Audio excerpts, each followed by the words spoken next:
You will all fall before me.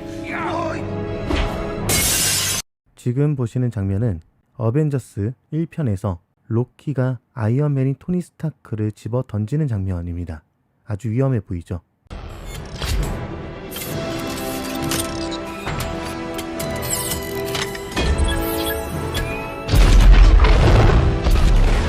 하지만 그는 이렇게 미리 준비한 슈트를 입고서 살아나는 장면을 보게 됩니다.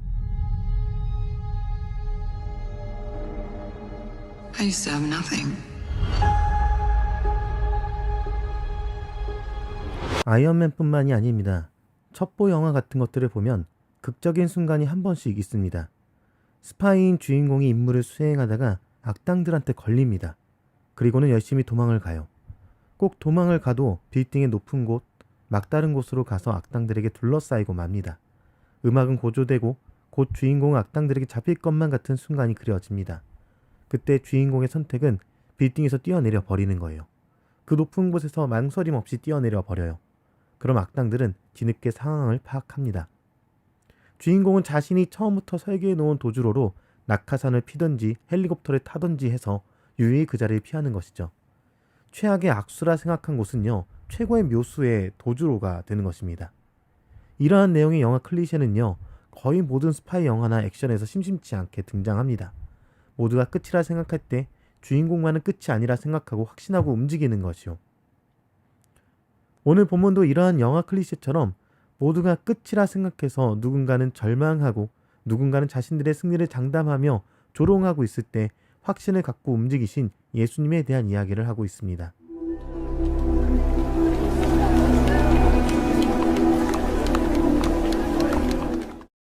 예수님은 3년간의 공생의 끝에 예루살렘으로 향하셨습니다. 당시 예수님을 따르던 제자들은요, 마침내 예루살렘으로 가시는구나, 여기서 로마 끝장날 것이다 라고 생각했고 환희에 차거나 나름의 생각을 가지고 따랐습니다. 그런데 예수님은 군사적 행동은 전혀 하지 않으시고 사랑만 이야기하셨어요. 사람들을 긁어 모아서 로마에게 군사적 대응을 할 줄 알았던 메시아가 성전을 뒤집어 엎으면서 오히려 이스라엘을 힐난하고 있습니다. 찔림을 받은 자들은 예수님을 싫어했고 당시 종교 지도자였던 바리새인과 사두개파 사람들에 의해서 배척도 당했어요. 그리고 그분이 가르치셨던 사랑하는 제자 유다에 의해서 팔리셨어요. 제자들은 예수님이 잡히시던 날에 뿔뿔이 도망을 갔고 예수님은 모진고초를 당하셨습니다. 그리고 오늘 본문의 시작은 때는 6시부터 9시까지다 라고 말하고 있는데요. 우리말로 하면 정오부터 3시까지 일어난 일이에요. 이때 성경은 어둠이 임했다 라고 합니다. 33절 내용이에요. 때는 유월절쯤이었고 어둠은 유월절과 관련이 있습니다. 그리고 유월절은 하나님의 심판과 이스라엘의 구원이 있었던 시기입니다. 그리고 어둠이 끝나는 9시에 예수님은 외치셨죠. 엘리 엘리 라마 사박다니, 이렇게 말이요. 시간이 중요한데요. 9시는 유대인들이 매일 저녁 제사를 드리는 시간이었습니다. 하나님께 감사의 제사를 드리는 이때에 예수님은 엘리 엘리 라마 사박다니라고 말한 것이죠. 이에 대해서 가까이 듣던 사람들은 예수님이 괴로워서 혹은 아무런 의미 없이 엘리야를 찾는다라고 착각을 했어요. 그런데 이 엘리 엘리 라마 사박다니는요, 슬픔과 괴로움의 표현이 아닙니다. 여기서 잠시 히브리어 시편을 읽어드리면요, 시편 22편 1절에 처음 기록하기를 엘리 엘리 라마 아자브타니 이렇게 시작하는 시편의 찬양이 있어요. 시편 22편 18절, 7절, 8절 그리고 1절의 순서로 잠시 보도록 하겠습니다. 이렇게 시편에 나타난 예언대로 예수님께서 이루고 계심을 십자가에서 찬양하면서 외친 것이죠. 그리고 이는 시리와 안타까움으로 끝난 노래가 아닙니다.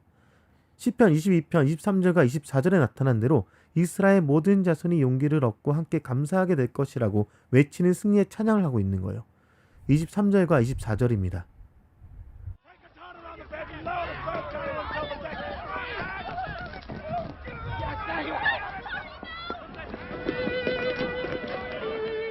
모두가 죽음과 실패라고 말하는 그 순간 예수님은 승리의 찬양을 부르셨어요.